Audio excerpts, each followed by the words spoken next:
বোঝানোর বিষয় হলো, মায়ের এই ডাক্তারি কাগজপত্র ইঞ্জিনিয়ার সন্তান দেখেছিল, তার চোখে মায়ের পেটের মধ্যকার পাথর ধরা পড়ে নাই। ব্যারিস্টার সন্তান দেখেছিল, তার নজরে ধরা পড়ে নাই, ধরা পড়েছে ডাক্তার সন্তানের নজরে। কারণ এই ডাক্তার সন্তান মায়ের পেটের মধ্যকার পাথর ধরার জন্য যে জ্ঞান দরকার, সেই জ্ঞান সে অর্জন করেছে। বোঝানোর বিষয় হলো, হে মুসলিম উম্মাহ, মায়ের পেটের মধ্যকার পাথর ধরার জন্য যেমন ডাক্তারি বিদ্যায় বিদ্বান হতে হয়, ডাক্তারি শিক্ষায় শিক্ষিত হতে হয়, ঠিক তদ্রূপভাবে আমাদের সমাজের ঈমানের চোরদেরকে ধরতে হলে কোরআনের শিক্ষায় শিক্ষিত হতে হবে। কথা বলতে হবে, ঠিক না বেটি? বিখ্যাত তাফসিরের কিতাব তাফসিরে ইবনে কাসিরের 1 নম্বর খণ্ড 102 নম্বর পৃষ্ঠার মধ্যে আছে, ক্বালা বাদু সালাফি আল ফাতিহাতু সিররুল কোরআন ও সিররুহা হাদিল কালিমা। পূর্ণ কোরআনের মূল তথ্য রয়েছে এই সূরা ফাতিহার মধ্যে। পূর্ণ কোরআনে কারিমের মূল তথ্য, মূল রহস্য এবং নিগুড় রহস্য রয়েছে এই সূরা ফাতিহার মধ্যে। ও সিররুহা হাদিল কালিমা, আর পূর্ণ কোরআনে কারিমের মূল তথ্য রয়েছে ইয়্যাকা না'বুদু ওয়া ইয়্যাকা নাস্তাইন এই আয়াতের মধ্যে। কথাটা আবার রিপিট করছি, পূর্ণ কোরআনের তথ্য পাওয়া যায় কোন সূরার মধ্যে? সূরা ফাতিহার মধ্যে। আর পূর্ণ সূরা ফাতিহার মূল তথ্য পাওয়া যায় ইয়্যাকা না'বুদু ওয়া ইয়্যাকা নাস্তাইন সূরা ফাতিহার এই 4 নম্বর আয়াতের মধ্যে। প্রখ্যাত মুফাসসির মুজাহিদ রহিমাহুল্লাহ তিনি রইসুল মুহাদ্দিসিন হযরতে আবু হুরায়রার থেকে রিওয়ায়াত করেন, যখন আল্লাহ তাআলা হাবিবে কিবরিয়ার উপরে এই সূরাটা অবতীর্ণ করলেন, তখন ইবলিস শয়তান কান্নায় ভেঙে পড়েছিল। সূরা ফাতিহা আল্লাহ তাআলা যখন অবতীর্ণ করেছেন, তখন ইবলিস শয়তান কান্নায় ভেঙে পড়েছে। কারণ সূরা ফাতিহা সম্পর্কে অবগতি লাভ করার অর্থ হলো পূর্ণ কোরআন সম্পর্কে অবগতি লাভ করা। সূরা ফাতিহার উপরে আমল করার অর্থই হলো পূর্ণ কোরআনের উপরে আমল করা। সূরা ফাতিহা সম্পর্কে অবগতি লাভ করা এবং সূরা ফাতিহা অনুযায়ী আমল করা কোরআন এবং সুন্নাহ অনুযায়ী আমল করারই নামান্তর। এজন্য এই সূরা ফাতিহা আল্লাহ তাআলা যখন অবতীর্ণ করেছিলেন, তখন ইবলিস শয়তান কান্নায় ভেঙে পড়েছিল। এই সূরা ফাতিহার 14টি নাম আছে, আমরা সকলেই জানি। সকল মুফাসসিরে কিরাম বলেন এই সূরা ফাতিহার সর্বমোট 14টি নাম আছে। তবে আল্লামা জালালউদ্দিন সুয়ুতী রহমতুল্লাহ আলাইহি এই সূরা ফাতিহার সর্বমোট 25টি নাম তিনি উল্লেখ করেছেন। বলেন কয়টি নাম? 25টি নাম। এই 25টি নামের মধ্য থেকে অন্যতম একটি নাম হলো সূরাতুস সালাত। সূরা ফাতিহার একটা নাম হলো সূরাতুস সালাত, যার অর্থ হলো নামাজের সূরা। প্রমাণ আবু দাউদ শরীফের 829 নম্বর হাদিস, ক্বালা আল্লাহু তাআলা ফি হাদিসিল কুদসি কসামতুস সালাতা আই সূরাতাল ফাতিহাতি বাইনি ও বাইনা আবদি নিসফাইনি ওয়ালি আবদি মা সালা। আল্লাহ তাআলা বলেন যে আমি সূরা ফাতিহাকে আমার মাঝে এবং আমার বান্দার মাঝে আদা আদি করে ভাগ করে নিয়েছি। ওয়ালি আবদি মা সালা। আর এই সূরা ফাতিহা পাঠ করার সময় বান্দা যা কিছু আল্লাহর কাছে প্রার্থনা করবে, তো আল্লাহ তাআলা বান্দাকে তা দান করবেন। ফাইজা ক্বালাল আবদু আলহামদুলিল্লাহি রাব্বিল আলামিন ক্বালা আল্লাহু তাআলা হামিদানি আবদি। বান্দা যখন নামাজের মধ্যে বলে আলহামদুলিল্লাহি রব্বিল আলামিন, তখন আরশে মুআল্লা থেকে আল্লাহ তাআলা জবাবে বলেন হামিদানি আব্দি, হে আমার ফেরেশতারা দেখো আমার বান্দা নামাজের অভ্যন্তরে আমার প্রশংসা করেছে। ওয়াইদা ক্বালা আর রহমানির রহিম ক্বালা আল্লাহু তাআলা আসনা আলাইয়া আব্দি। আবার যখন বান্দা নামাজের অভ্যন্তরে বলে আর রহমানির রহিম, তখন আল্লাহ তাআলা জবাবে ফেরেশতাদেরকে বলে আমার ফেরেশতারা দেখো যে আমার গোলামেরা নামাজের অভ্যন্তরে আমার গুণ তারা বর্ণনা করেছে, আমার গুণাবলী ওরা বর্ণনা করেছে। ওয়াইদা ক্বালাল আব্দু মালিকি ইয়াউমিদ্দিন ক্বালা আল্লাহু তাআলা মাজ্জাদানি আব্দি। পক্ষান্তরে বান্দা যখন নামাজের মধ্যে বলে মালিকি ইয়াউমিদ্দিন, কিয়ামত দিবসের মালিক হচ্ছে আল্লাহ তাআলা, তখন জবাবে আল্লাহ তাআলা বলেন মাজ্জাদানি আব্দি, হে আমার ফেরেশতারা দেখো আমার বান্দা নামাজের অভ্যন্তরে আমার মর্যাদা প্রকাশ করেছে। ওয়াইদা ক্বালা ইয়্যাকা না'বুদু ওয়া ইয়্যাকা নাস্তাইন, আর যখন বান্দা নামাজের মধ্যে বলে সূরা ফাতিহার মধ্যে বলে ইয়্যাকা না'বুদু ওয়া ইয়্যাকা নাস্তাইন ক্বালা আল্লাহু তাআলা হাযা বাইনি ওয়া বাইনা আবদি ওয়া লি আবদি মা সালা, এটা আমার এবং আমার বান্দার মাঝে আদা আদি, ওয়া লি আবদি মা সালা, আর বান্দার জন্য সেটাই যা বান্দা প্রার্থনা করবে। ওয়াইদা ক্বালা ইহদিনাস সিরাতাল মুস্তাকিম ইলা আখিরিল আয়া, এরপরে যখন বান্দা সূরা ফাতিহার অভ্যন্তরে ইহদিনাস সিরাতাল মুস্তাকিম থেকে নিয়ে শেষ পর্যন্ত পড়ে, তখন আল্লাহ তাআলা জবাবে বলে হাযা লি আবদি ওয়া লি আবদি মা সালা। ইহদিনাস সিরাতাল মুস্তাকিম থেকে নিয়ে গায়রিল মাগদুবি আলাইহিম ওয়ালা দল্লিন পর্যন্ত এটা আমার বান্দার জন্য, আর আমার বান্দা তাই অর্জন করবে যা আমার কাছে প্রার্থনা করবে। এই হাদিস থেকে বোঝা যায় যে সূরা ফাতিহার একটা নাম হলো সূরাতুস সলাহ। আল্লাহ তাআলা বলেছেন কসামতুস সলাতা আই সূরাতাল ফাতিহাতি, যে আমি নামাজকে ভাগ করে নিয়েছি, অর্থাৎ সূরা ফাতিহাকে আমার মাঝে এবং আমার বান্দার মাঝে আদা আদি করে ভাগ করে নিয়েছি। এই সূরা ফাতিহার অর্ধেক আল্লাহর জন্য, আর এই সূরা ফাতিহার অবশিষ্ট অংশ কার জন্য? আমার এবং আপনার জন্য। এই সূরা ফাতিহার আরেকটা নাম হলো সূরাতুশ শিফা, আরোগ্যতার সূরা। বাইহাকি শরীফের 2306 68 নম্বর হাদিস, আল্লাহ রাসূল বলেন কিতাবুস সালাত শিফাউম মিন কুল্লি সুম্মিন, সূরা ফাতিহা হলো সকল রোগের ঔষধ। আরেক বর্ণনায় আছে ফাতিহাতুল কিতাব শিফাউম মিন কুল্লি দাইন ইল্লা সাম। এই সূরা ফাতিহা এমন একটা ঔষধ যেটা মৃত্যু ছাড়া সকল রোগের ঔষধ হলো সূরা ফাতিহা। সুবহানাল্লাহ বলবেন না? মানে মৃত্যু ছাড়া সকল রোগের ঔষধ কোন সূরা? সূরা ফাতিহা। তিরমিজি শরীফের 3401 আর 18 নম্বর হাদিস, ওয়ান শাদ্দাদ ইবনে আউসিন ক্বালা রাসূলুল্লাহ সাল্লাল্লাহু আলাইহি ওয়াসাল্লাম মা মিন আবদিন মুসলিমিন ইয়াখুযু মাদজাহু ইয়াকরাউ সূরাতাম মিন কিতাবিল্লাহ ইল্লা ওয়াক্কালাল্লাহু বিহি মালাকান ফালা ইয়াকরাবুহু শাইউন হাত্তা ইউজিহি। কোন মুসলমানের সন্তান আরামের শয্যা গ্রহণ করার পূর্বে কোরআনে হাকিমের একটি সূরা পাঠ করলে অবশ্যই আল্লাহ তাআলা ওই মুসলমানের সন্তানের জন্য একজন ফেরেশতাকে মোতায়েন করে দিবেন, একজন ফেরেশতাকে আল্লাহ নিযুক্ত করে দেন।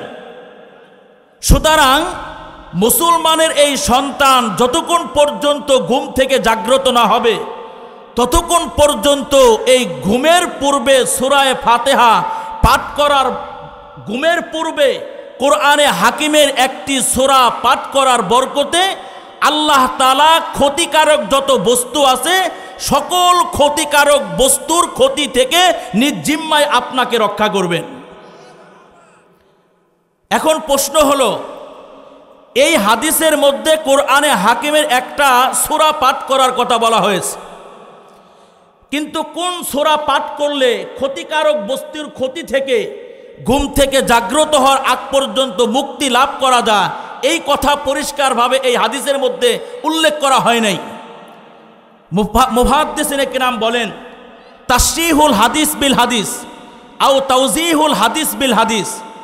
এই হাদিসের ব্যাখ্যায় তোমাদেরকে বিখ্যাত হাদিসের কিতাব মিশকাত শরীফের বিখ্যাত ব্যাখ্যা গ্রন্থ মিরকাতুল মাফাতির 5 নম্বর খণ্ডের 314 এবং 15 নম্বর পৃষ্ঠার একটা হাদিস তোমাদেরকে শুনতে হবে। এবং এই হাদিসটা আল্লামা ইবনে কাসির রহমতুল্লাহ আলাইহি তাফসিরে ইবনে কাসিরের 1 নম্বর খণ্ডের 83 নম্বর পৃষ্ঠার মধ্যে উল্লেখ করেছেন। রাওয়াল বাজ্জার আন আনাসিন ইযা ওয়াজাতা জানবাকা আলাল ফিরাশ ও করাতা ফাতিহাতাল কিতাব ও কুল হুয়াল্লাহু আহাদ ফাকাদ আমানতা মিন কুল্লি শাইইন ইল্লা সাম। ইমাম বাজ্জার রহমতুল্লাহ আলাইহি আনাস ইবনে মালিক থেকে মারফু হিসেবে হাদিস বর্ণনা করেন যে ইযা ওয়াজাতা জানবাকা আলাল ফিরাশ, হে আখিরি পয়গম্বরের উম্মাহ, তোমরা যখন আরামের শয্যায় সজ্জিত হবা, তো করাতা ফাতিহাতাল কিতাব, সূরা ফাতিহা পাঠ করে নেবা, ও কুল হুয়াল্লাহু আহাদ এবং সূরা ইখলাস পাঠ করে নেবা। ঘুমানোর সময় যদি সূরা ফাতিহা এবং সূরা ইখলাস এই ছোট্ট ছোট্ট 2টি সূরা যদি পাঠ করতে পারো, তাহলে ফাকাদ আমানতা মিন কুল্লি শাইইন ইল্লাল মাউত, মৃত্যু ছাড়া সকল ক্ষতিকারক বস্তুর ক্ষতি থেকে আল্লাহ তাআলা নিজ জিম্মায় তোমাকে রক্ষা করবেন। আল্লাহ তাআলা রক্ষা করবেন। এই হাদিস থেকে পরিষ্কার বোঝা যায় সূরা ফাতিহার একটা নাম হলো সূরাতুশ শিফা, আরোগ্যতার সূরা। ঘুমানোর সময় এই সূরা পাঠ করে শুইলে আর সূরা ইখলাস পাঠ করে ঘুমাইলে ক্ষতিকারক কোনো বস্তু আপনাকে ক্ষতি করতে পারবে না। এই সূরা ফাতিহার আরেকটা নাম হলো সূরাতুর রুকিয়া, জার ফুকের সূরা। কি নাম? সূরাতুর রুকিয়া, জার ফুকের সূরা। প্রমাণ বিখ্যাত হাদিসের কিতাব আসাহুল কুতুবি বাদাল কিতাবি আস-সহিহুল ইমামিল বুখারী। আপনারা জানেন কোরআনে হাকিমের পরে সবচেয়ে বিশুদ্ধতম কিতাবের নাম বুখারী শরীফ। এই বুখারী শরীফের 2105-656 নম্বর হাদিস এবং মুসলিম শরীফের 2201 নম্বর হাদিস। এই হাদিস বর্ণনাকারী সাহাবীর নাম হযরতে আবু সাঈদ খুদরি রাদিয়াল্লাহু তাআলা আনহু। তিনি বলেন, কুন্না ফি মাসিরিন লানা ফানাজালনা ফাজাআত জারিয়াতুন। আবু সাঈদ খুদরি বলেন, একবার আমরা সফরে ছিলাম, কোনো এক স্থানে আমরা অবতরণ করি, ফাজাআত জারিয়াতুন, হঠাৎ করে আমাদের কাছে একজন দাসী আসলো। ফাকালাত ইন্না সাইয়্যিদাল হাইয়্যি সালিমুন ওয়া ইন্না নাফারানা গুয়্যিবা। এই দাসী এসে সাহাবায়ে কিরামদেরকে বললেন যে আমাদের এই এলাকার, আমাদের এই গোত্রের নেতাকে সাপে কেটেছে, সাপে ধ্বংসন করেছে। তাছাড়া আমাদের এই এলাকার সকল মানুষজন এখন আর এলাকায় নাই, তারা সবাই অনুপস্থিত। ফাহাল মিনকুম রকিন, আল্লাহর নবীর সাহাবীরা, তোমাদের মধ্য হতে এমন কোন সাহাবী আছে যে ঝাড়ফুঁক করতে পারে? আল্লাহর নবীর সাহাবাদেরকে জিজ্ঞাসা করতেছে, হাল মিনকুম রকিন, হে আল্লাহর নবীর সাহাবীরা, আপনাদের মধ্য হতে এমন কোন মুসলমান এখানে আছে যে ঝাড়ফুঁক করতে পারে? ফাকামা মাহা রাজুলুন। হযরতে আবু সাঈদ খুদরি বলেন, আমাদের টিম হতে একজন সাহাবী ওই বাদীর সাথে চলে গেল, দাসীর সঙ্গে চলে গেল। ওমা কুন্না নাবুনুহু বিরুকিয়া, আর আমরা কেউ জানতাম না নবীর এই সাহাবী ঝাড়ফুঁক জানে, এই বিদ্যা, এই জ্ঞান তার আছে, এটা আমরা কেউ জানতাম না। ফারাকাহু ফাবারাআ, নবীজির সাহাবী গিয়ে ওই গোত্রের নেতাকে দম করলেন, জারফুক করলেন, সঙ্গে সঙ্গে ওই গোত্রের নেতা ভালো হয়ে গেল, সুস্থ হয়ে গেল।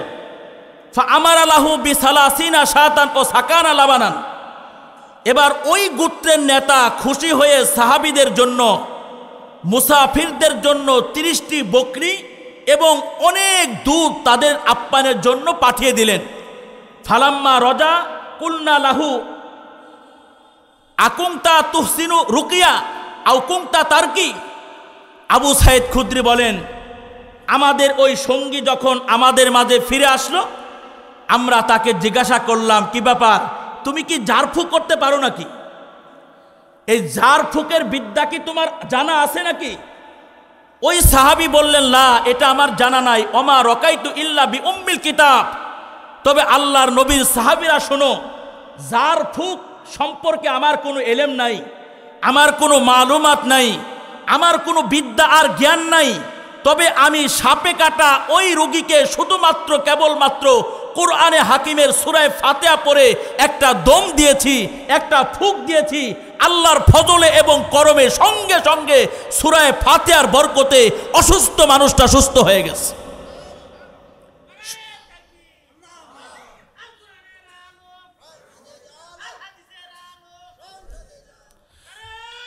সাহাবায়ে কেরাম বললেন, কুলনা লা তুহদিসু শাইআন হাত্তা নাতিয়া আও নাসআলা রাসূলুল্লাহি সাল্লাল্লাহু আলাইহি ওয়াসাল্লাম। নবীর সাহাবীরা এবার বলতেছে, এই যে উপঢৌকন হিসেবে আমাদেরকে যে দুধ পাঠানো হয়েছে আমাদের কাছে এবং 30টি বকরি পাঠানো হয়েছে, এই দুধ এবং বকরি তোমরা কেউ ততক্ষণ পর্যন্ত স্পর্শ করবা না যতক্ষণ পর্যন্ত নবীদের কাছে আমরা না আসব, অথবা নবীদের কাছে এসে এই সম্পর্কে আমরা জিজ্ঞাসা না করব।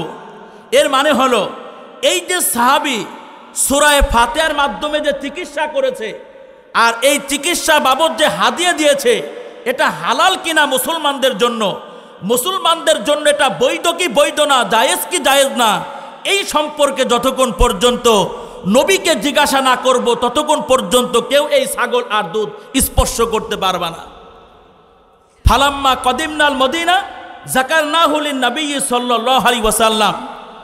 আবু সাইদ খুদরি বলেন, অতঃপর আমরা যখন মদিনায় চলে আসলাম আর এই ঘটনা নবীজিকে অবহিত করলাম, আল্লাহ রসুল বললেন, ওয়ামা কানা ইদরিহি আন্নাহা রুকিয়া। আমার এই সাহাবী কিভাবে সে জানলো সূরা ফাতিহা সূরাতুর রুকিয়া ঝাড়ফুঁকের সূরা? আকসিমু ওয়াদরিবু লি বিসাহামিন। আমার সাহাবীরা যেই বকরি তোমাদেরকে হাদিয়া হিসেবে দিয়েছে, এটাকে তোমরা ভাগ করো, বন্টন করো, ওয়াদরিবু লি বিসাহামিন, আর আমার জন্য এক ভাগ রেখে দাও। এই হাদিস থেকে বোঝা যায়, এই যে উলামায়ে কেরাম ঝাড়ফুঁকের মাধ্যমে যে আপনারা হাদিয়া দেন, এই হাদিয়া নেওয়া জায়েজ আছে না নাই? কথা বলেন না কেন? জায়েজ আছে না নাই? এই হাদিয়া নেওয়া কি আছে? জায়েজ আছে। মোহতারাম হাজিরিন, তো আমি সূরা ফাতিহার তাফসীর আপনাদেরকে শোনাচ্ছি। আপনাদেরকে আমি দৃষ্টি আকর্ষণ করছি, আমাকে একটু তাফসীরে ঢোকার ব্যবস্থা করে দিবেন। কি পারবো না আমরা ইনশাআল্লাহ? কারা কারা পারবো হাত ওঠাই তো দেখি ইনশাআল্লাহ। এভাবে হাত নাড়ান। জি,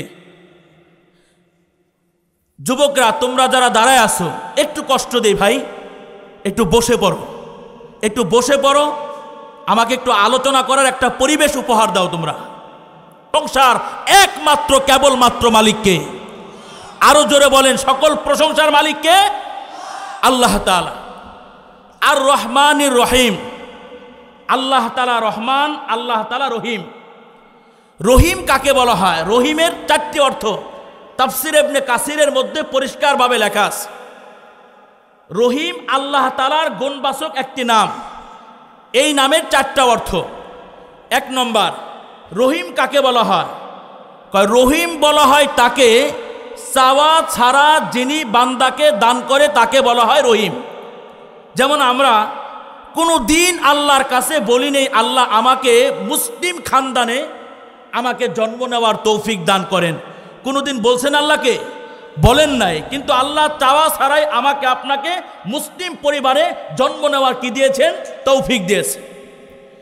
কোনো দিন আপনারা বলছেন আল্লাহ আপনি আমাকে আখেরি পয়গম্বরের উম্মত বানিয়ে পৃথিবীতে পাঠাবেন, কোনোদিন বলছেন আল্লাহর কাছে?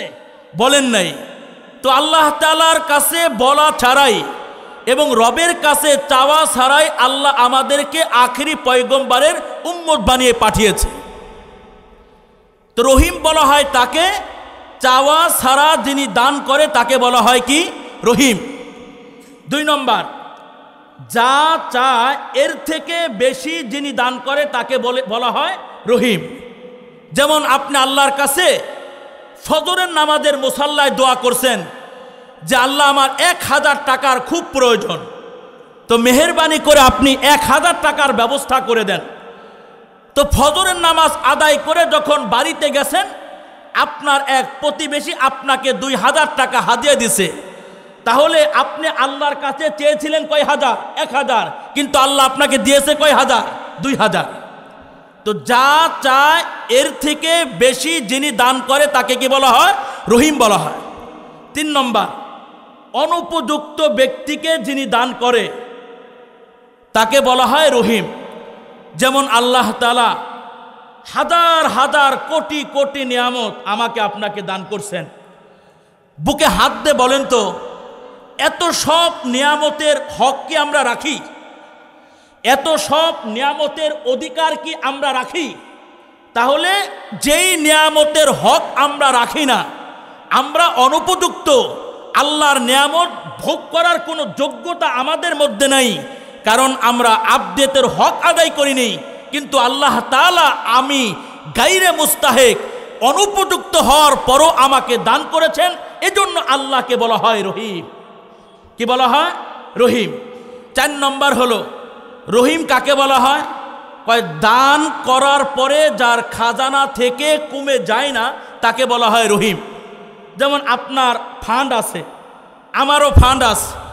এখন আপনি যদি আপনার ব্যক্তিগত ফান্ড থেকে 1 লক্ষ টাকা আমাকে দিয়ে দেন, তাহলে আপনার ফান্ডে টাকার অ্যামাউন্টটা কমলো না বাড়লো? কমে গেল। কিন্তু আল্লাহ তাআলার খাজানা থেকে হাজার হাজার লক্ষ লক্ষ কোটি কোটি মিলিয়ন মিলিয়ন রিজিক দেওয়ার পরও আল্লাহর খাজানায় কি জাররা পরিমাণ নিয়ামত কমে গেছে? কথা বলেন না কেন? কমে গেছে। তো যার খাজানা থেকে দান করার পরে খাজানায় কমতি আসে না, তাকেই বলা হয় রহিম। তাকে বলা হয় কি? রহিম। এরপর আসেন মালিক ইয়াউমিদ্দিন, কিয়ামত দিবসের মালিককে। আরো জোরে বলেন, কিয়ামত দিবসের মালিককে? আল্লাহ তাআলা। আসেন আপনারা, ময়দানে মাহশরে বিচার করবেন কে? আল্লাহ তাআলা। তো যেহেতু ময়দানে মাহশরে আল্লাহ তাআলা আমার আপনার বিচার করবেন, আল্লাহ হবেন বিচারক। তো আল্লাহ যখন বিচারক হবেন তখন মালিক ইয়াউমিদ্দিন, কিয়ামত দিবসের মালিক না বলে কিয়ামত দিবসের বিচারক বললে মনে হয় বিষয়টা আরো সুন্দর হইতো। কারণ ময়দানে মাহশরে বিচারক কে? আল্লাহ তাআলা। তো আল্লাহ তাআলা ময়দানে মাহশরের বিচারক নিজেকে না বলে সূরা ফাতিহার মধ্যে ময়দানে মাহশরের মালিক কেন বললেন? তো মুফাসসিরে কিরাম বলেন, আউয়ালান মালিক এবং বিচারক 2টি শব্দ, এই 2টি শব্দের পার্থক্য বুঝতে হবে। বিচারক কাকে বলা হয়? বিচারক যিনি হয় সর্ব অবস্থায় তাকে ইনসাফ ভিত্তিক বিচার করতে হয়। শাস্তি দিলে সবাইকে শাস্তি দিতে হয়, ইহসান করলে, অনুগ্রহ করলে, ক্ষমা করে দিলে সবাইকে ক্ষমা করে দিতে হয়। কিন্তু মালিক শব্দটি ব্যতিক্রম। মালিক ইচ্ছা করলে শাস্তিও দিতে পারে, আর মালিক ইচ্ছা করলে আবার মাফও করে দিতে পারে। সহজে বুঝবেন, আমার মাথায় যে টুপিটা আছে, এই টুপিটার মালিককে? আমি। এখন আমি ইচ্ছা করলে এই টুপি আপনাদেরকে দিতে পারি, আবার ইচ্ছা করলে নাও দিতে পারি। এই টুপির মালিক হলো আমি। ইচ্ছা করলে আপনাদের মধ্য থেকে যে কোনো একজনকে দিতে পারবো, এই অধিকার আমার আছে। কারণ টুপির মালিককে? আমি। টুপির মালিককে? আমি। কিন্তু বিচারক, তাকে ইনসাফ প্রতিষ্ঠা করতে হয়। শাস্তি যদি দিতে হয় সবাইকে শাস্তি দিতে হবে, ক্ষমা যদি ঘোষণা করতে হয় তাহলে সবার ব্যাপারে আম ক্ষমা কি করতে হবে? ঘোষণা করতে হবে। তো আল্লাহ তাআলা বান্দাকে শাস্তিও দিতে পারবেন, আবার পাহাড় সম পরিমাণ গুনাহ করনেওয়ালা অপরাধীকে আল্লাহ তাআলা কিয়ামতের মাঠে নিজ কৃপায় আল্লাহ তাআলা ক্ষমাও করে দিতে পারবেন। কারণ তিনি হলো মালিক। ওয়াল মালিকু ইয়াতাসাররাফু কাইফা ইয়াশাউ ফি মিলকিহি, মালিক তার মালিকানাধীন বস্তুর মধ্যে যেইভাবে ইচ্ছা ওইভাবে হস্তক্ষেপ করতে পারে। অতএব আল্লাহ বান্দাকে শাস্তি দিলে এটা জুলুম হয় না, কারণ জুলুম হয় তখন যখন অন্যের মালিকানায় হস্তক্ষেপ করা হয়। কথা বলতে হবে, ঠিক না বেঠিক? তো কিয়ামত দিবসের বিচারক নিজেকে না বলে সূরা ফাতিহার মধ্যে কিয়ামত দিবসের মালিক বলে আল্লাহ বুঝাইছে যে আমি আমার বান্দাকে কি পরিমাণ ভালোবাসি, আমি আমার বান্দাকে কি পরিমাণ মহব্বত করি। বিচারক যদি নিজেকে বলতাম তাহলে ইনসাফ ভিত্তিক কিয়ামতের মাঠে আমাকে বিচার করতে হইতো। মালিক বলে এটা বুঝাইছি, পাহাড় সম পরিমাণ গুনাহ নিয়েও যদি আমার বান্দা হাসরের মাঠে ওঠে, আমি যেহেতু মালিক আমার অধিকার আছে আমি তার জিন্দেগির গুনাহগুলো মাফ করে দেওয়ার, জিন্দেগির গুনাহগুলো মাফ করে দেওয়ার। ইয়্যাকা না'বুদু ওয়া ইয়্যাকা নাস্তাঈন। আমরা সূরা ফাতিহার মধ্যে কি বলি? যে আল্লাহ আমরা আপনারই ইবাদত করি, ওয়া ইয়্যাকা নাস্তাঈন, এবং আপনার কাছেই আমরা সাহায্য কামনা করি। ক্বালা বাদুস সালাফ, কোন মুফাসসির বলেন আল ফাতিহাতু সিররুল কোরআন ও সিররু হাযিল কালিমা, পূর্ণ কোরআনের মূল তথ্য রয়েছে সূরা ফাতিহার মধ্যে, আর সূরা ফাতিহার তথ্য রয়েছে সূরা ফাতিহার 4 নম্বর আয়াত ইয়্যাকা না'বুদু ওয়া ইয়্যাকা নাস্তাঈন, এই আয়াতের মধ্যে।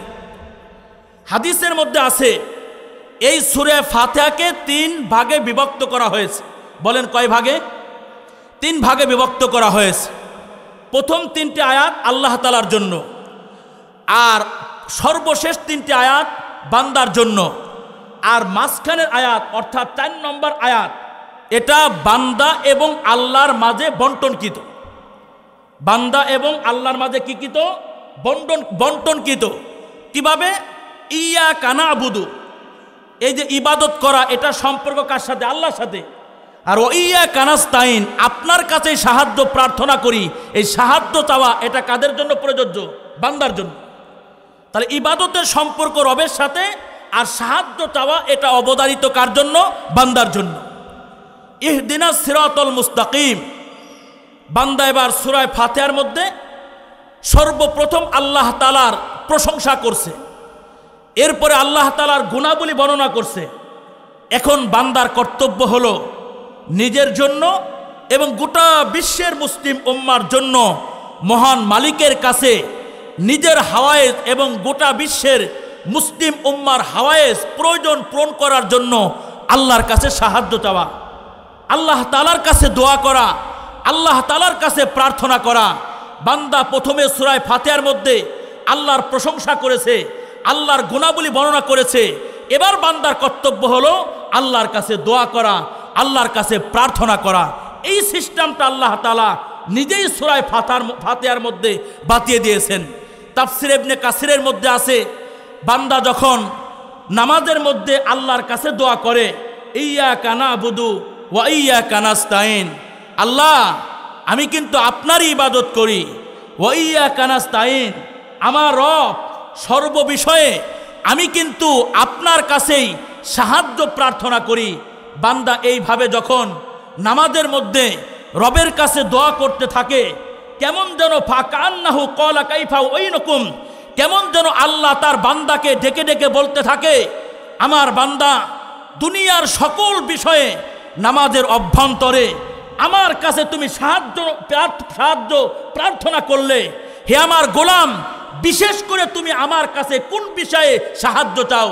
তখন বান্দা বলে ইহদিনাস সিরাতাল মুস্তাকিম সিরাতাল লাযিনা আনআমতা আলাইহিম, হে আল্লাহ আপনি আমাকে সঠিক এবং সরল পথ দেখান, আপনি আমাকে সঠিক এবং সরল পথ দেখান। কাদের পথ? সিরাতাল লাযিনা আনআমতা আলাইহিম, ওই সকল মনোসীদের পথ যাদের উপরে আপনি নেয়ামত দান করেছেন, পুরস্কার দান করেছেন। কাদের উপরে আল্লাহ নেয়ামত দান করেছেন? এই আয়াতের ব্যাখ্যা আরেকটা আয়াতের মাধ্যমে, তাফসীরুল কোরআন বিল কোরআন, কোরআনের ব্যাখ্যা কোরআন দিয়ে হয়। তাফসিরুল আয়াত বিল আয়াত, আয়াতের ব্যাখ্যা আয়াত দেওয়া হয়। এই আনআমতা আলাইহিম দ্বারা কারা উদ্দেশ্য? সূরা নিসার 69 এবং 70 নম্বর আয়াতের মধ্যে আছে মাইয়ুতিল্লাহ ওয়ার রাসূলা ফাউলাইকা মাল্লাযিনা আনআমা আল্লাহু আলাইহিম মিনান নাবিয়্যিন ওয়াস সিদ্দিকিন ওয়াস শুহাদা ওয়াস সলিহিন ইলা আখিরিহ। যারা আল্লাহ তাআলার, আল্লাহ এবং তার রাসূলের অনুগত হয়, ফাউলাইকা মাল্লাযিনা আনআমা আল্লাহু আলাইহিম, তারা ওই সকল লোকদের সঙ্গী হবে কিয়ামতের মাঠে যাদেরকে আল্লাহ পুরস্কৃত করেছেন, অনুগ্রহ করেছেন। তারা কারা? মান নাবিয়িন, নবীগণ, ও সিদ্দিকিন এবং সিদ্দিকগণ, ও শুহাদা, শহীদগণ, ও সলিহিন এবং নেককার বান্দাগণ। তাহলে আনআমতা আলাইহিম দ্বারা কারা উদ্দেশ্য? 1 নম্বর নবী, 2 নম্বর সিদ্দিক, 3 নম্বর শহীদ, 4 নম্বর হলো কি? সলিহিন, নেককারগণ। সুতরাং আমার এবং আপনার জীবনের একটা লক্ষ্য এবং টার্গেট হবে ওই পরিবহনে, ওই গাড়ির একটা সিট লাভ করা, যেই গাড়ির প্রথম লাইনে বসা আছে নবীগণ, যেই গাড়ির দ্বিতীয় লাইনে বসা আছে সিদ্দিকগণ, যেই গাড়ির তৃতীয় লাইনে বসা আছে শুহাদায়ে কিরাম, যেই গাড়ির চতুর্থ লাইনে বসা আছে গোটা পৃথিবীর সকল আউলিয়া কিরাম। তাহলে ঘটনা কেমন হবে? উদাহরণ দিলে সহজে বুঝবেন। মনে করে একটা পরিবহন আপনাদের এই নওগাঁ নেয়ামতপুর থেকে নিয়ে ঢাকার উদ্দেশ্যে যাত্রা দিয়েছে। এখন এই গাড়িটা, এই পরিবহন রাত 4 ঘটিকার দিকে ঢাকা গিয়ে পৌঁছেছে। এবার বুঝে থাকলে বলবেন, গাড়িটি যখন ঢাকা গিয়ে পৌঁছেছিল তখন কি শুধু প্রথম সিটের মানুষগুলো পৌঁছেছে, না দ্বিতীয় সিট, তৃতীয় সিট, সকল সিটের মানুষগুলো একই টাইমে ঢাকা গিয়ে পৌঁছাইছে, একই টাইমে পৌঁছাইছে? তো আমার আপনার জীবনের টার্গেট কি? আমার আপনার জীবনের লক্ষ্য কি? এই সূরা ফাতিহা আমাকে আপনাকে তালিম দিচ্ছে, আমাকে আপনাকে শিক্ষা দিচ্ছে। তোর জীবনের টার্গেট বড় বড় ব্যাংক ব্যালেন্সের মালিক হওয়া নয়। তোর জীবনের টার্গেট ক্ষমতার চেয়ার অবৈধ তরিকায় দখল করার মধ্যে নয়। তোর জীবনের টার্গেট হলো ওই গাড়ির একটা সিট লাভ করা, যেই গাড়ির প্রথম সিটে বসা আছে নবী, যেই গাড়ির দ্বিতীয় সিটে বসা আছে সিদ্দিক, যেই গাড়ির তৃতীয় সিটে বসা আছে আপনার শুহাদায়ে কিরাম, যেই গাড়ির চতুর্থ সিটে বসা আছে আল্লাহওয়ালা আউলিয়া কিরাম। কারণ আমরা জানি যেই গাড়ির প্যাসেঞ্জার নবী রাসূল এবং শুহাদায়ে কিরাম, আউলিয়া কিরাম, এই গাড়ি সরাসরি কোন পর্যন্ত পৌঁছবে? জান্নাত পর্যন্ত পৌঁছবে। কোনোভাবে যদি এই 60 থেকে 70 বছরের হায়াতে জিন্দেগির মধ্যে ওই গাড়ির একটি সিট লাভ করতে পারি, তাহলে নবীদের পিছনে পিছনে, আর আউলিয়া কিরামদের পিছনে পিছনে, আর শহীদদের পিছনে পিছনে আল্লাহর জান্নাত পর্যন্ত পৌঁছতে পারবো। কথা বলতে হবে, ঠিক না বেঠিক?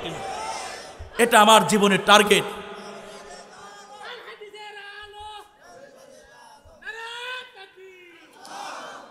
আল্লাহ তাআলা একটা সিট, ওই গাড়ির একটা সিট আমাদেরকে লাভ করার তৌফিক দান করে। সূরা ফাতিহার প্রথম 3টে আয়াতে আল্লাহ তাআলার প্রশংসা, আল্লাহ তাআলার গুণাবলী, আর অবশিষ্ট 4টি আয়াতে আল্লাহ তাআলা দোয়া বা প্রার্থনা করার পদ্ধতি আল্লাহ তাআলা শিক্ষা দিয়েছে। আল্লাহ তাআলা বলেন, আমার বান্দা, তুমি যে রাতের শেষ প্রহরে আরামের ঘুমকে হারাম করে তুমি আমার কাছে সকাতরে মিনতি করবা, আমার কাছে প্রার্থনা করবা। বান্দা কিভাবে দোয়া করবা, কিভাবে প্রার্থনা করবা, কিভাবে আর্তনাদ করবা, এই শিক্ষা আল্লাহ তাআলা সূরা ফাতিহার সর্বশেষ 4টি আয়াতের মধ্যে আমাকে আপনাকে দিয়েছেন। এখন প্রশ্ন হলো, এই যে দোয়া বা প্রার্থনা করার পদ্ধতি আল্লাহ তাআলা কোরআনে হাকিমের শেষ ভাগে স্থান না দিয়ে, অথবা মধ্যভাগে স্থান না দিয়ে, কিংবা অন্যত্র স্থান না দিয়ে দোয়া বা প্রার্থনা করার পদ্ধতিকে আল্লাহ তাআলা কোরআনে হাকিমের অগ্রভাগে সূরা ফাতিহার মধ্যে কেন শিক্ষা দিলেন? আল্লাহ তাআলার উদ্দেশ্য কি? মুফাসসিরে কিরাম বলেন, হে মুসলিম উম্মাহ, তোমরা যদি এই কোরআন থেকে উপকৃত হতে চাও এবং তোমরা যদি সত্য পথের দিশা লাভ করতে চাও, তাহলে আউয়ালান সর্বপ্রথম তোমাদেরকে আল্লাহ তাআলার কাছে সাহায্য কামনা করতে হবে, আল্লাহর কাছে দোয়া করতে হবে, আল্লাহর কাছে সকাতরে মিনতি করতে হবে। রবের গায়েবী নুসরত, গায়েবী মদত আর গায়েবী রহমত যতক্ষণ পর্যন্ত শামিলে হাল না হবে ততক্ষণ পর্যন্ত কোরআন থেকে উপকৃত হওয়া সম্ভব নয় এবং সত্য পথের দিশা লাভ করা সম্ভব নয়। এজন্য আল্লাহ তাআলা দোয়া করার সিস্টেমটাকে কোরআনে হাকিমের অগ্রভাগে আল্লাহ তাআলা স্থান দিয়েছে। মানুষ কোন জিনিসের দোয়া করে? কয় যেই জিনিস লাভ করার ইচ্ছা বা আগ্রহ মানুষের দিলের মধ্যে উদয় হয়। কয় মানুষ কখন দোয়া করে আল্লাহর কাছে? কয় যখন সে বুঝতে পারে যার কাছে আমি দোয়া করতেছি এবং প্রার্থনা করতেছি আমার এই কাঙ্ক্ষিত বস্তুটা ওনার হাতেই, আর ওই উপরওয়ালার মঞ্জুরি ছাড়া এই জিনিসটা লাভ করা সম্ভব নয়, তখন বান্দা রবের কাছে দোয়া করেন। উদাহরণ দিলে বুঝবে, অনেক মুসলমানের সন্তান আছে 24 ঘন্টার মধ্যে 1 সেকেন্ডের জন্য রবকে স্মরণ করে না। এমন মুসলমান আছে না? অনেক মুসলমানের সন্তান আছে 24 ঘন্টার মধ্যে একবারের জন্য রবকে একটা সেজদাও দেয় না। আবার এমন অপদার্থ মুসলমানের সন্তানও আছে যারা সারা বছর একবারের জন্য রবকে একটা সেজদাও দেয় না। এই ক্যাটাগরির মুসলমান যখন সীমাহীন বিপদগ্রস্ত হয়ে যায় এবং দুশ্চিন্তাগ্রস্ত হয়ে যায়, জটিল এবং কঠিন রোগে আক্রান্ত হয়ে যায়, তখন ওরা আবার আল্লাহ তাআলাকে কি করে? স্মরণ করে। কেন এখন স্মরণ করে? ওরা বুঝতে সক্ষম হয়েছে যে আমি যে বিপদে আক্রান্ত, এই জটিল এবং কঠিন বিপদ আপদ থেকে আল্লাহ ছাড়া পৃথিবীর কোনো পরাশক্তি আমাকে রক্ষা করতে পারবে না। কথা বলতে হবে, ঠিক না বেঠিক? খুব ভালো করে বোঝার চেষ্টা করবেন। আপনাদের এই নওগাঁ নিয়ামতপুর থানার কোনো মুসলমানের সন্তান জটিল এবং কঠিন রোগে আক্রান্ত হয়ে গেছে। এই মুসলমানের সন্তান জটিল এবং কঠিন রোগে আক্রান্ত হয়ে যাওয়ার পরে আপন জনেরা ওকে নিয়ে উন্নত চিকিৎসা বিজ্ঞানের শরণাপন্ন হয়েছে। উন্নত চিকিৎসা বিজ্ঞান পরীক্ষা নিরীক্ষা করার পরে বলতেছে, এ মুসলমানের সন্তানেরা শোনো, তোমাদের এই আত্মীয় যেই জটিল এবং কঠিন রোগে আক্রান্ত হয়েছে, এই রোগ নিরাময়ের ঔষধ অদ্যাবধি পর্যন্ত দুনিয়ার কোনো উন্নত চিকিৎসা বিজ্ঞান আবিষ্কার করতে পারে নাই। অতএব তোমরা ওকে বাড়িতে নিয়ে যাও, ওর যা খাইতে মন চায় তাই খাওয়াও, ওর যা পড়তে মন চায় তাই ওকে পড়াও। আপন জনেরা জটিল এবং কঠিন রোগে আক্রান্ত এ মুসলমানের সন্তানকে বাড়িতে নিয়ে আসছে। বাড়িতে আসার পরে এই রুগ্ন অসুস্থ মানুষটা যার সঙ্গে তার সাক্ষাৎ হয়, কারো কাছে টাকা চায় না, বাড়ি চায় না, গাড়ি চায় না, ব্যাংক ব্যালেন্স চায় না, 2 হাত জোর করে দোয়া চায়। আপনজনদের সঙ্গে ফোনে আলাপন করে, কারো কাছেই টাকা বাড়ি গাড়ি কোনো কিছুই চায় না, 2 হাত জোর করে দোয়া চায়। তো প্রশ্ন হলো, জটিল এবং কঠিন রোগে আক্রান্ত এ মুসলমানের সন্তান বাড়ি গাড়ি টাকা পয়সা ব্যাংক ব্যালেন্স কোনো কিছুই আপনজনদের কাছে না চেয়ে শুধুমাত্র কেবলমাত্র 2 হাত জোর করে ও কেন সবার কাছে দোয়া চায়? তো বলা হয়, অসুস্থ এই মুসলমানের সন্তান বুঝতে সক্ষম হয়েছে যে দুনিয়ার উন্নত চিকিৎসা বিজ্ঞান আমার এই জটিল এবং কঠিন রোগ নিরাময়ের ঔষধ আবিষ্কার করার ব্যাপারে তারা অক্ষম হয়ে যেতে পারে, তারা স্যালেন্ডার হয়ে যেতে পারে, কিন্তু বাবা মার দোয়া আর আপনজনদের দোয়া এটা এমন এক মহা ঔষধ, যেই ঔষধ সেবন করার বরকতে আল্লাহ তাআলা এই জটিল এবং কঠিন রোগ থেকে আমাকে আরোগ্যতা দান করতে পারে। এজন্য আল্লাহ তাআলা সূরা ফাতিহার শুরুতে কোরআনে হাকিমের অগ্রভাগে দোয়া এবং প্রার্থনা করার পদ্ধতিকে স্থান দিয়েছে। দোয়া এবং প্রার্থনা করার পদ্ধতিকে কোরআনে হাকিমের অগ্রভাগে স্থান দিয়ে আল্লাহ আমাকে আপনাকে শিক্ষা দিয়েছেন। এই কোরআন থেকে উপকৃত হতে হলে এবং সত্য পথের দিশা লাভ করতে হলে, সিরাতে মুস্তাকিমের উপরে চড়তে হলে সাহায্য লাগবে কার? কথা বলেন না কেন? সাহায্য লাগবে কার? আল্লাহ তাআলার সাহায্য লাগবে। বান্দা যখন নামাজের মধ্যে দোয়া করে, আল্লাহ আপনার ইবাদত, আপনারই একমাত্র ইবাদত আমরা করি, আর সর্ব বিষয়ে আল্লাহ তাআলা আপনার কাছে সাহায্য প্রার্থনা করি। বান্দা যখন নামাজের মধ্যে বলে, আল্লাহ আমাকে সঠিক পথ দেখান, আমাকে সরল পথ দেখান, আমাকে সিরাতে মুস্তাকিমের উপরে পরিচালনা করেন, তখন আল্লাহ তাআলা জবাবে পূর্ণ কোরআনকে আমাদের সামনে পেশ করেন। এবং 2 নম্বর সূরার শুরুতে আল্লাহ বলেন, লা রাইবা ফি হুদাল লিল মুত্তাকিন, এই কোরআনের মধ্যে যাররা পরিমাণ সন্দেহের লেশমাত্র নাই। এই কোরআন হচ্ছে জীবন ব্যবস্থা তাদের জন্য যারা সঠিক এবং সরল পথ তালাশ করে, যারা সঠিক এবং সরল পথ কি করে? তালাশ করে। মোহতারাম হাজিরিন, এবার একটা প্রশ্ন হলো, আমরা যারা এখানে আছি আমরা সবাই তো ঈমান এনে ঈমানদার হয়েছি। কথা বলতে হবে, ঠিক না বেঠিক? আমরা সবাই কিদার? হাত ওঠান। আমরা সবাই কিদার? ঈমানদার। আরো জোরে বলেন, আমরা সবাই কিদার? ঈমানদার। এবার আসেন তো, ঈমানদাররা পূর্ব থেকেই হেদায়েত প্রাপ্ত। আমরা ঈমানওয়ালা, আমরা হেদায়েতওয়ালা। তো পূর্ব থেকেই আমরা যদি ঈমানওয়ালা হয়ে থাকি এবং হেদায়েতের উপরে আমরা যদি থেকে থাকি, তাহলে নামাজে জানাজা ছাড়া হার হার নামাজের মধ্যে কেন আল্লাহর কাছে দোয়া করতে হয়, ইহদিনা সিরাতাল মুস্তাকিম, হে আল্লাহ আপনি আমাকে সঠিক এবং সরল পথ দেখান।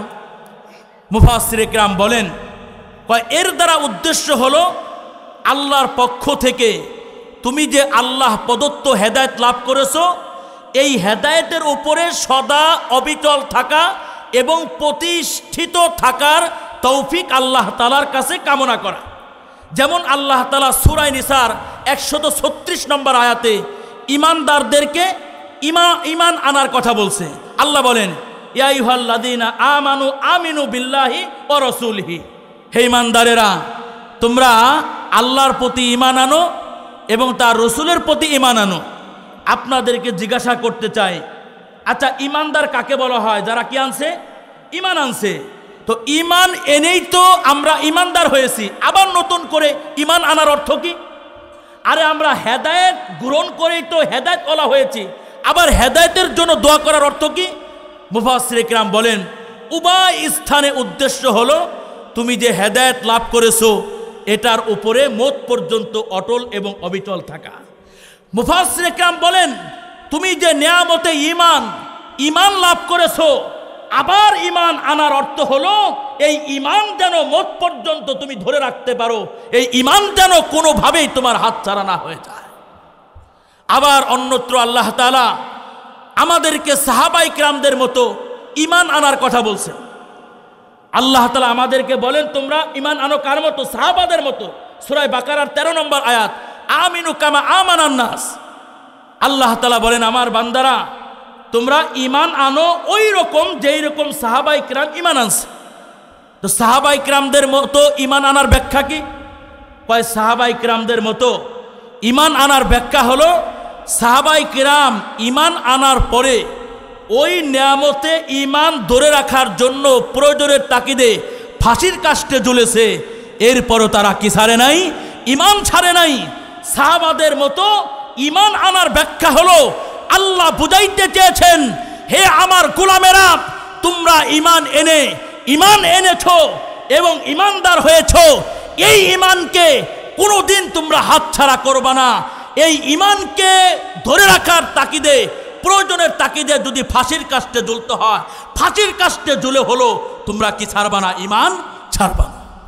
আবার আল্লাহ তাআলা সূরা আলে ইমরানের 8 নম্বর আয়াতে আমাদেরকে দোয়া করা নির্দেশ করছে। দোয়াটা আমরা অনেকেই জানি, রব্বানা লা তুজিগ কুলুবানা বা'দা ইয হাদাইতানা ওয়া হাব লানা মিন লাদুনকা রাহমা। অর্থ কি? যে রব্বানা, হে আমাদের রব, লা তুজিগ কুলুবানা, আমাদের কলবকে, আমাদের অন্তরকে বক্র করে দিয়েন না, বাঁকা করে দিয়েন না। হেদায়েত সুলুবানা বাদা ইদ হাদাইতানা ও হাবুলানা মিল্লা দুনকা রহমা ইন্নাকা আনতাল ওয়াহ্হাব। হে আল্লাহ, আমাদের কলবকে, আমাদের অন্তর সমূহকে বক্র করে দিয়েন না, আমাদের অন্তরকে হেদায়েত শূন্য করে দিয়েন না, আমাদের অন্তর সমূহকে ঈমান শূন্য করে দিয়েন না। বাদা ইদ হাদাইতানা, আমাদেরকে হেদায়েত দান করার পরে। সুতরাং ইহদিনাস সিরাতাল মুস্তাকিম, আমরা সূরা ফাতিহার মধ্যে আল্লাহর কাছে যে দোয়া করি, আল্লাহ আমাকে সঠিক এবং সরল পথ দেখান, এর অর্থ হলো যেই সঠিক পথে আপনি আমাকে রেখেছেন, যেই হেদায়েতের উপরে আপনি আমাকে রেখেছেন, এই হেদায়েতের উপরে মওত পর্যন্ত আমাকে অটল এবং অবিচল থাকার তৌফিক দান করেন। আমরা তাহলে দোয়া, আমরা ইহদিনাস সিরাতাল মুস্তাকিম, আমরা নামাজের মধ্যে যে দোয়া করি, এটার অর্থ হলো কি, যে আল্লাহ, এই অর্থ বুঝে বুঝে দোয়া করতে হবে। সূরা ফাতিহা পাঠ করতে হবে, আল্লাহ আমাকে যে আপনি হেদায়েত দিয়েছেন, আর মুসলিম পরিবারে আপনি যে আমাকে জন্ম দিয়েছেন, এ আল্লাহ এই হেদায়েতের উপরে আমি যেন আমরণ অটল থাকতে পারি, অবিচল থাকতে পারি। আপনি যে আমাকে ঈমানের মতো মহা দৌলত দান করেছেন, এই ঈমানের মতো মহা দৌলত যেন আমার হাতছাড়া না হয়ে যায়। ঈমান নামক নিয়ামত নিয়ে আমি যেন আপনার আদালতে দাঁড়াইতে পারি। এইভাবে আমরা সূরা ফাতিহা পাঠ করব। ইহদিনাস সিরাতাল মুস্তাকিমের অনুবাদটা বুঝে বুঝে, ব্যাখ্যাটা বুঝে বুঝে আমরা ইনশাআল্লাহ নামাজ পড়ব। আল্লাহ পাক তৌফিক দান করেন। সবাই বলেন আমিন। মোহতারাম হাজিরিন, আমরা ঈমান এনে ঈমানওয়ালা হয়েছি, আমল করে আমলওয়ালা হয়েছি, আমরা জিকির আজকার করে জিকিরওয়ালা হয়েছি। কিন্তু ঈমান আনার পরে, আমল করার পরে আমাদের মধ্যে এক ধরনের তাকাব্বুরি, এক ধরনের ভাবসাব চলে আসে, এক ধরনের অহংকার আমাদের দিলের মধ্যে কাজ করে। কোনো একদিন যদি তাহাজ্জুদের নামাজ কেউ আদায় করতে পারে, পরের দিন 4 হোস্টেলে বসে বসে অ্যাডভারেজ দেয়। কথা বলতে হবে, ঠিক না বেঠিক? নিজেকে আল্লাহওয়ালা মনে হয়, ভালো মুসলিম মনে হয়। আর খয়রুল কুরুন, স্বর্ণ যুগের মুসলমান যারা ছিল, তারা ঈমান আনার পরে, আমল করার পরে, হেদায়েত লাভ করার পরে তাদের দিলের মধ্যে কোনো তাকাব্বুরি অহংকার কাজ করে না, বরং তাদের দিলের মধ্যে এক ধরনের অস্থিরতা কাজ করত, একটা ভয় ভীতি সঞ্চারিত হতো, এবং এই শঙ্কায় তারা প্রকম্পিত এবং শঙ্কিত হতো। ঈমান এনে ঈমানওয়ালা তো হলাম, আমল করে আমলওয়ালা তো হলাম, কিন্তু জানি না এই ঈমান নিয়ে কবরে যাইতে পারবো কি পারবো না। আমল তো করি, এই আমল নিয়ে কবরে যেতে পারবো কি পারবো না আমার জানা নাই। তাহাজ্জুদ তো পড়ি, আমার এই তাহাজ্জুদ আমার রবের কাছে ভালো লেগেছে কি লেগেছে না আমার তো জানা নাই। এই ধরনের অস্থিরতা এবং ভয় ওই সোনালী যুগের মুসলমানদের হৃদয়ে ঈমান আনার পরে আর ইবাদত করার পরে কাজ করত। এজন্য আউলিয়া কুল শিরোমণি বড় পীর আব্দুল কাদের জিলানী রহমতুল্লাহ আলাইহি তিনি বলতেন, কোন মুসলমানের সন্তান নিঃশ্বাসটা বন্ধ হওয়ার পরে মুনকার এবং নাকির উভয় ফেরেশতার কোরশনের অ্যানসার দেওয়ার আগ পর্যন্ত নিজেকে যেন রাস্তার কুকুরের থেকে দামি মনে না করে, নিজেকে যেন রাস্তার কুকুরের থেকে দামি মনে না করে। আল্লাহ রসুলের এক সাহাবী হযরতে হুযায়ফা রাদিয়াল্লাহু তাআলা আনহু, এই হুযায়ফার কাছে আল্লাহর নবী মুনাফিকদের একটা লিস্ট তুলে দিয়েছেন, আর হুযায়ফাকে আল্লাহর নবী বলেছেন, হুযায়ফা মুনাফিকদের যে লিস্টটা তোর হাতে দিলাম, এই লিস্টে কোন কোন মুসলমানের নাম আছে এটা কারো কাছে বলা যাবে না। মুনাফিকদের লিস্ট হুযায়ফার কাছে আল্লাহর নবী দেওয়ার পর হযরতে ওমর হুযায়ফার বাড়িতে চলে আসছে। আসার পরে বলতেছে, হুযায়ফা আল্লাহর নবী তোমার কাছে মুনাফিকদের যে একটা লিস্ট দিয়েছে, একটা তালিকা দিয়েছে, ওই তালিকায় আমি ওমরের নামটা আছে কিনা জানতে চাই। ওমরের হৃদয়ে ভয় যে হুযায়ফা, আল্লাহর নবী তোমার কাছে মুনাফিকদের যে একটা লিস্ট দিয়েছে, ওই লিস্টে ওই তালিকায় আমি ওমরের নাম আছে কি নাই তোমার কাছ থেকে জানতে চাই। হুযায়ফা বললেন, ভাই ওমর, এটা বলা নবীজির পক্ষ থেকে সম্পূর্ণ নিষেধ, এটা বলা যাবে না। হযরত ওমর বাড়িতে চলে গেছেন। আরেক দিনের ঘটনা, হযরত ওমর মুষলধারে বৃষ্টি শুরু হয়েছে। এই বৃষ্টিকে অপেক্ষা করে ওমর আবার হুযায়ফার বাড়িতে চলে আসছে। আসার পরে বলতেছে, ও ভাই হুযায়ফা, আরেকটা বিষয় জানার জন্য তোমার কাছে আসলাম। হুযায়ফা, আমি ওমর যদি তোমার আগে ইন্তেকাল করি, হে হুযায়ফা, আমি ওমর যদি তোমার আগে মারা যাই, তাহলে হুযায়ফা তোমার কাছ থেকে জানতে চাই, এই ওমরের নামাজে জানাজায় হুযায়ফা তুমি অ্যাটেন্ড করবা কি করবা না? ওমর জানতে চায়, হুযায়ফা, আমি যদি তোমার আগে ইন্তেকাল করি, তাহলে আমার নামাজে জানাজায় তুমি অংশগ্রহণ করবা কি করবা না জানতে চাই। হুযায়ফা বলেন, ভাই ওমর, আপনার মতো সাহাবী যার ব্যাপারে আল্লাহ নবী বলেছেন, লাউকানা বাদি নাবিয়ুন লাকানা ওমর, আমি পয়গম্বরের পরে যদি কেউ নবী হতো, তাহলে সেই নবী হতো হযরতে ওমর। তবে পয়গম্বরদের আগমনের ধারাবাহিকতা যেহেতু পরিসমাপ্তি ঘটেছে, আর কোনো পয়গম্বর আল্লাহ তাআলা পাঠাবেন না, তাই ওমর নবী হতে পারবে না। তবে নবী হওয়ার জন্য যতটুকু সলাহিয়ত দরকার এবং যোগ্যতা দরকার, তার সবটুকু আল্লাহ তাআলা এই ওমরের মধ্যে আল্লাহ তাআলা দান করেছিলেন। সেই ওমর বলতেছে, হুযায়ফা, তোমার আগে যদি আমি ইন্তেকাল করি, তাহলে তুমি আমার নামাজে জানাজায় অংশগ্রহণ করবা কি করবা না? হুযায়ফা বলতেছে, ভাই ওমর, আপনি মারা যাওয়ার পরে আপনার নামাজে জানাজায় যাবো না, তা কার নামাজে জানাজায় যাবো? হযরতে ওমর মুস্কি হেসে দিয়ে বলতেছে, হে হুযায়ফা, তাহলে আজকে নিশ্চিত হয়ে গেলাম, তোমার কাছে আল্লাহর নবী মুনাফিকদের যে তালিকাটা দিয়েছেন, ওই তালিকায় এই ওমরের নাম নাই।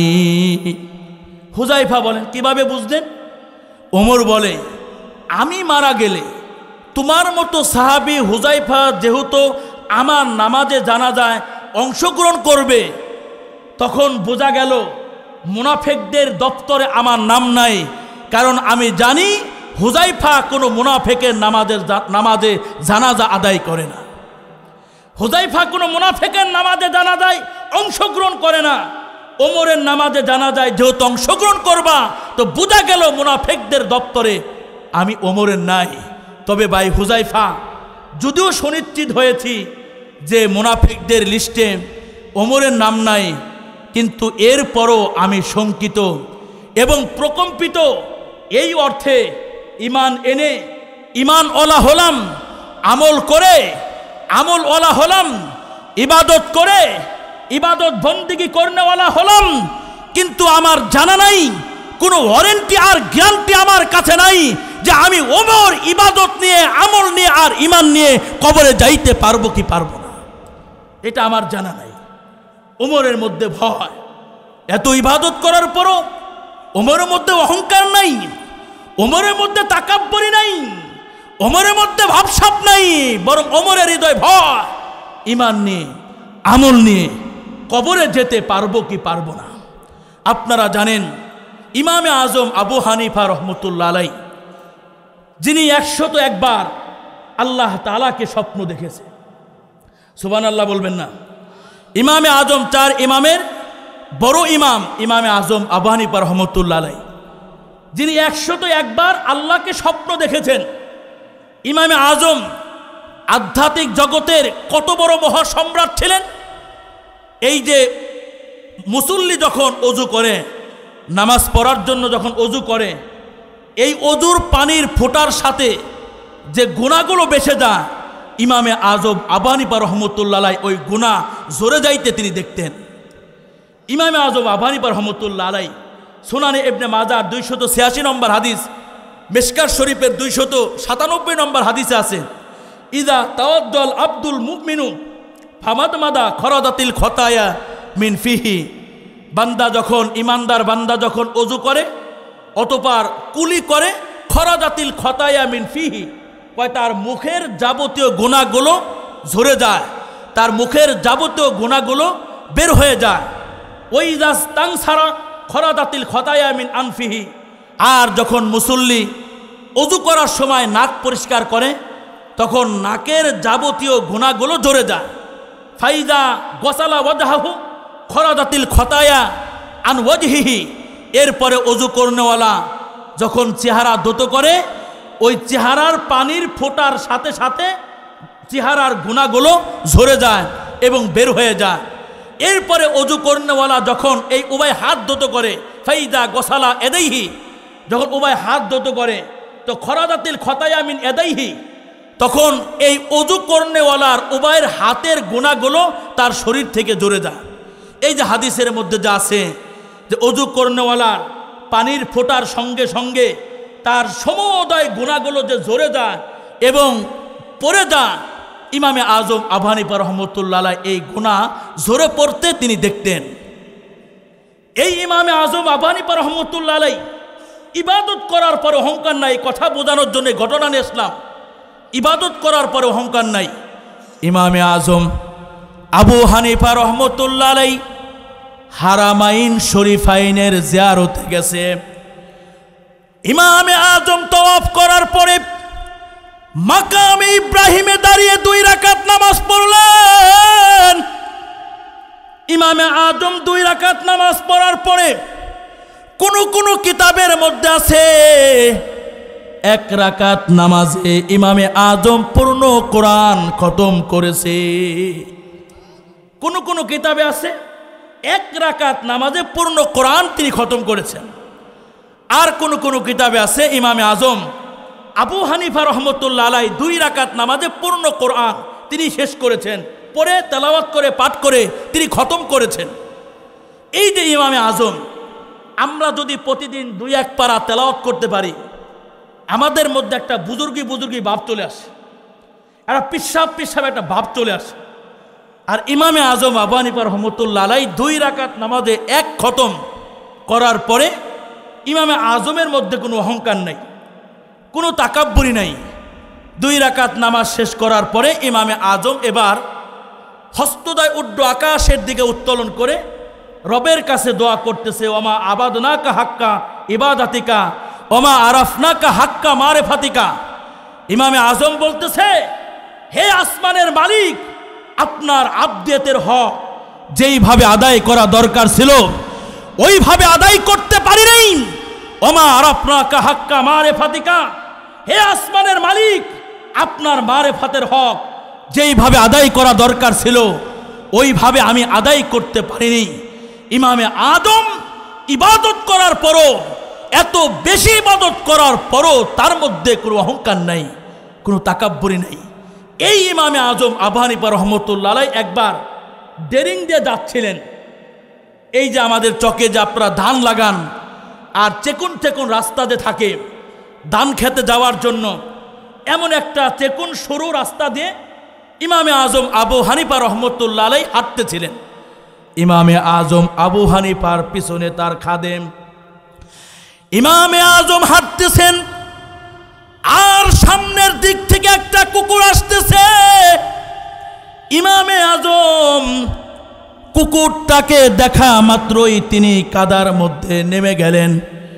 খাদেম সাহেব জিজ্ঞাসা করলেন, আল্লাহর ওলি, একটা কুকুরের জন্য আপনি কাদার মধ্যে নেমে গেলেন আর রাস্তাটাকে আপনি কেন ক্লিয়ার করে দিলেন?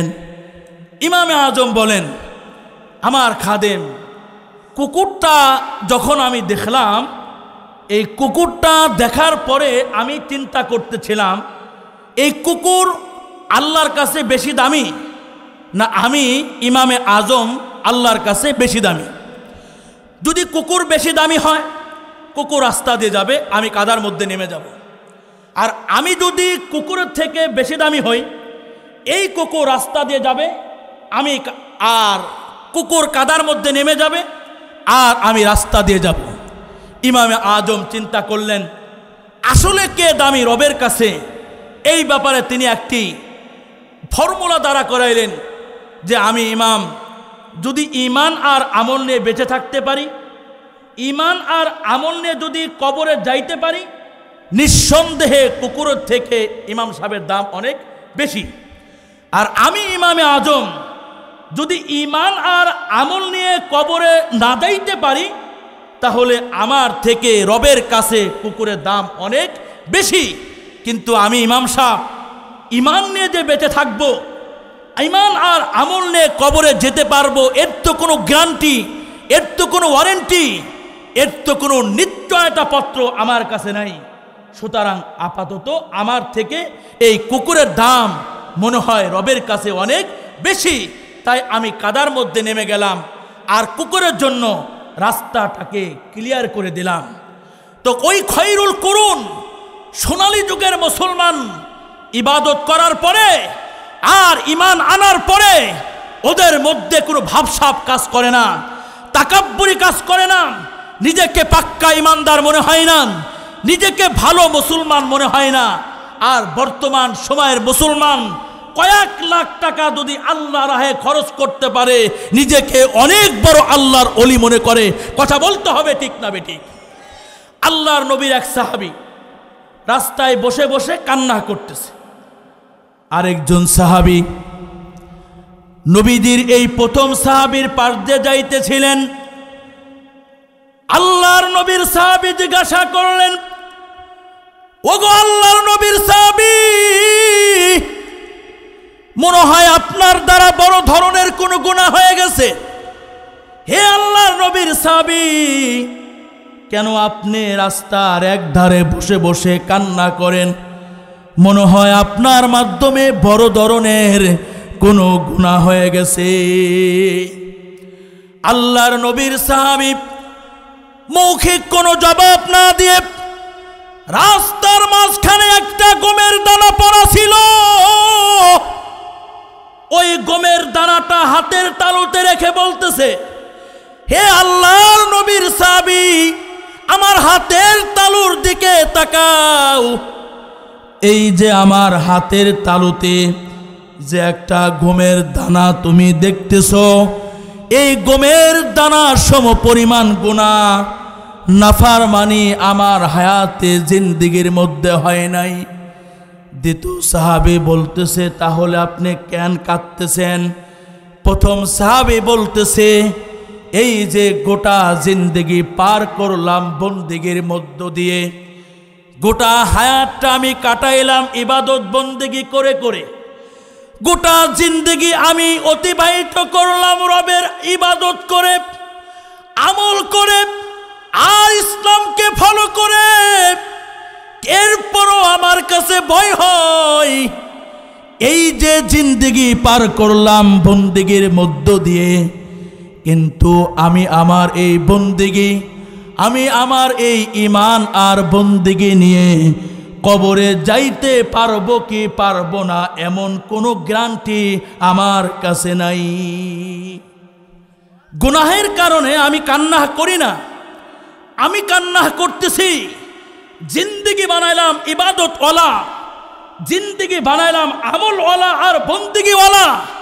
আমি আমার জীবনের সর্বশেষ নিঃশ্বাস গনি আসার আগ পর্যন্ত ঈমান আর আমল নিয়ে বেঁচে থাকতে পারবো কি পারবো না, ঈমান আর আমল নিয়ে রবের আদালতে দাঁড়াইতে পারবো কি পারবো না, এমন কোনো নিশ্চয়তা, এমন কোনো গ্যারান্টি, এমন কোনো ওয়ারেন্টি আমার কাছে নাই। তাই সেই শঙ্কায় শঙ্কিত এবং প্রকম্পিত হয়ে রাস্তার এক ধারে বসে বসে আমি কান্না করতেছি। মোহতারাম হাজিরিন, তো ইহদিনাস সিরাতাল মুস্তাকিম সিরাতাল লাযিনা আনআমতা আলাইহিম গায়রিল মাগদুবি আলাইহিম ওয়ালা দাল্লিন, এটার অর্থ হলো নামাজের মধ্যে খেয়াল করতে হবে যে আল্লাহ, আমি তো মুসলিম পরিবারে জন্ম নিয়েছি, এ আল্লাহ, আমি তো নামাজ কালাম ঠিকঠাক মতো না পড়লো, আমি তো একজন মুসলিম, আমি একজন ঈমানওয়ালা, আমি একজন হেদায়েতওয়ালা।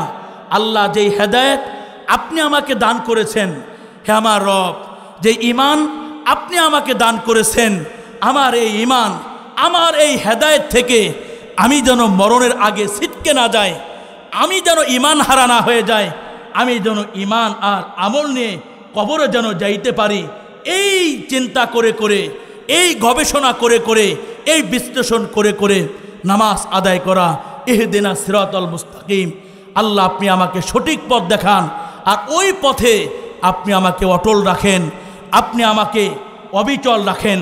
আল্লাহ তাআলা আমাদের সবাইকে সূরা ফাতিহার যে তাফসীর আপনাদেরকে করলাম, আল্লাহ এই অনুযায়ী আমাদেরকে আমল করার তৌফিক দান করেন। ঈমান নিয়ে আল্লাহ আমাদেরকে বেঁচে থাকার তৌফিক দান করেন, আমল নিয়ে আল্লাহ আমাদেরকে বেঁচে থাকার তৌফিক দান করেন। সবাই বলেন আমিন। আরও জোরে বলেন, সবাই বলেন আমিন। মোহতারাম হাজিরিন, আমার সন্তান যদি নিহত হয়ে যায়, আমার এতটুকু ব্যথা লাগবে না। আমার বাবা মার বক্ষ যদি খালি হয়ে যায়, এতটুকু ব্যথা লাগবে না। আমার ঈমানের উপরে হিট করা হলে এবং আঘাত করা হলে যতটুকু ব্যথায় আমি জর্জরিত হব। কথা বলতে হবে, ঠিক না বেঠিক? মোহতারাম হাজিরিন, এই তো আমরা 16টি বছর এক স্বৈরাচার, এক অবিচারীর শাসন আমল আমরা পার করে এসেছি। যেই 16টি বছর মুসলমানদের ঈমানকে দুর্বল করে, মুসলমানদেরকে বাংলাদেশ থেকে উৎখাত করে হিন্দুত্ববাদ কায়েম করার জন্য অপচেষ্টা করেছিল।